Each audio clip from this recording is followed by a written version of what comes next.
안녕하십니까. KBS 9시 경남 뉴스입니다. 경남의 소아과 대란 문제 속보 이어갑니다. 지역 대학병원들이 전문의나 전공의를 구하지 못해 소아 응급진료도 하지 못할까 우려하고 있는 현실, 어떻게 해결해야 할까요? 경상남도가 소아 전문의 인건비를 지원하기로 했지만 이마저도 근본적인 문제 해결을 기대하긴 어렵습니다. 소아청소년과를 기피하고 비수도권 근무를 꺼리는 분위기 때문입니다. 이형관 기자입니다. 지난해 12월 창원 경상국립대병원이 내놓은 소아청소년과 전문의 모집 공고입니다. 주 32시간 소아응급실 전담 근무로 한 달 급여가 많게는 세후 1,450만 원입니다.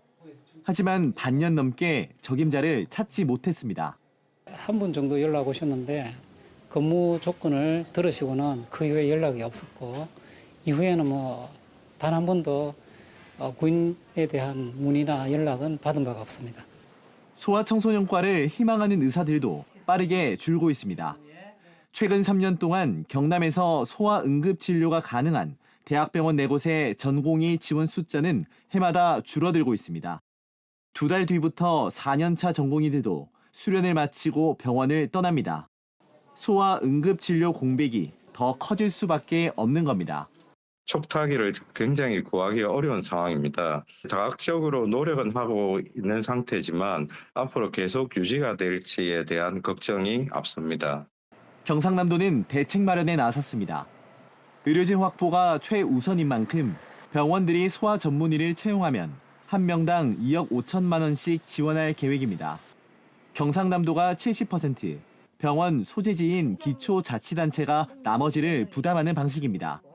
인건비 지원을 해서 24시간 소아응급의료 체계를 유지해 나갈 계획으로 있고 민관이 협업을 해서 의료 인력 확보에 최선을 다하도록 하겠습니다. 하지만 실제 효과는 미지수입니다.